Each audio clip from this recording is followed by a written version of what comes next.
बिस्मिल्लाहिर्रहमानिर्रहीम। अस्सलाम वालेकुम। मोहम्मद इरफ़ान आपके साथ, आप देख रहे हैं इरफ़ान टीवी। आज हम बनाने जा रहे हैं मूंग मसूर की दाल। ये बहुत ही मज़ेदार और बहुत ही ज़ायकेदार बनती है और बहुत ही ग़िज़ाई से भरपूर रेसिपी है। बस आपने इसको मेरे तरीके के मुताबिक फ़ॉलो करना है और जो स्टेप मैं आपको बताऊँगा उसके मुताबिक फ़ॉलो कीजिएगा तो इंशाल्लाह आपकी ये मूंग मसूर की दाल बहुत ही मज़ेदार और बहुत ही ज़ायकेदार बनेगी और जो कोई भी खाएगा वो आपकी तारीफ़ किए बगैर नहीं रह सकेगा। ये बहुत ही आसान रेसिपी और बहुत ही जल्दी ये तैयार हो जाती है। अभी आप जितनी मर्ज़ी क्वांटिटी में चाहें बहुत आसानी के साथ खुद इसको घर में बना सकते हैं। तो चलते हम अपनी रेसिपी की तरफ।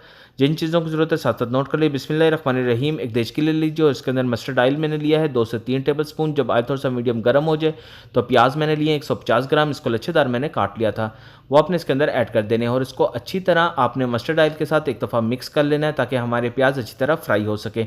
बस आपने इसको यहाँ तक फ्राई करना है कि इसके ऊपर बहुत ही प्यारा सारा गोल्डन सा कलर आ जाए।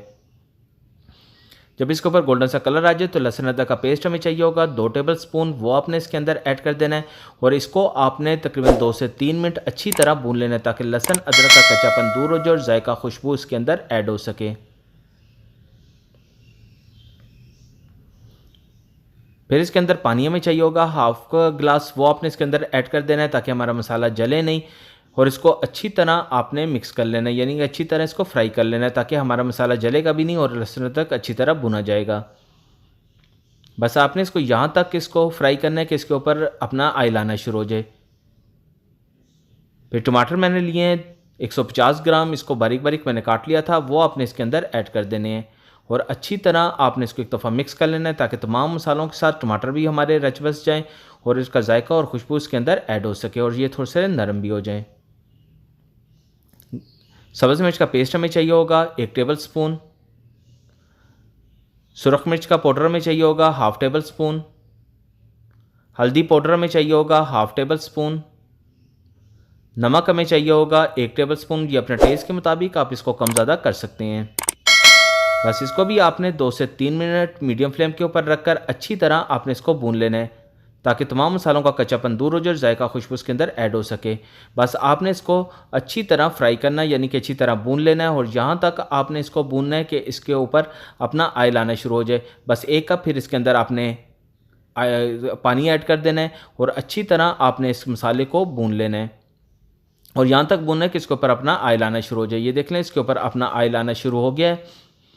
तो मूंग मसूर की दाल मैंने ली थी तकरीबन 500 ग्राम, आधा किलो, और इसको आधा घंटा पहले मैंने भिगो के रख दिया था। वो पानी आपने निकाल कर वो मूंग मसूर की दाल इसके अंदर ऐड कर देनी है और अच्छी तरह आपने इसको मिक्स कर लेना है और इसको आपने थोड़ा सा फ्राई करना है। मीडियम फ्लेम के ऊपर रख के लिए आपने इसको कुक करना है। बस आपने इसको यहाँ तक फ्राई करना है कि इसका जो पानी है वो थोड़ा सा ड्राई हो जाए, यानी कि जो पानी बीच में है वो खुश्क हो जाएगा। बस इसको आपने भूनते जाना है और यहाँ तक भुनेंगे कि ये अपना ऑयल भी थोड़ा छोड़ना शुरू कर देगा।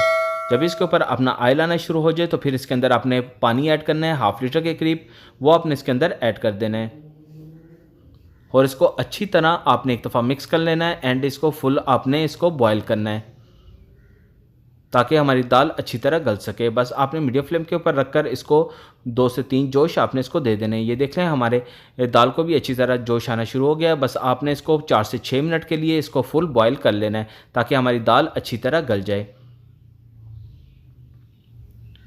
ये देख लें इसका पानी भी काफ़ी हद तक ड्राई हो चुका है और हमारी दाल भी अच्छी तरह गल चुकी है। बस अच्छी तरह अभी आपने इसको एक दफ़ा मिक्स कर लेना है।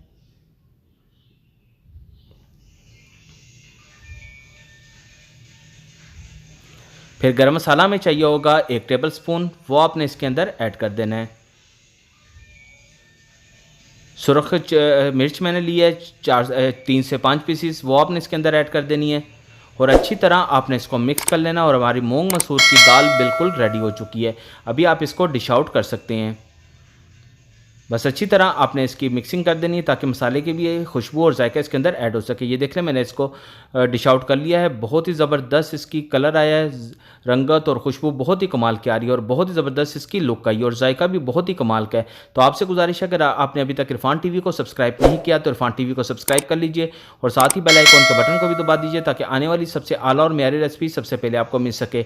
यह आप लोगों की तरफ से प्यार, मोहब्बत, खलूस और आप लोगों का इनाम होता है जो हमारे चैनल को सब्सक्राइब और लाइक करते हैं। अभी अपना और अपने गिरदोनवा का ख्याल रखिएगा। मोहम्मद इरफान को इजाज़त दीजिए। अल्लाह हाफिज़।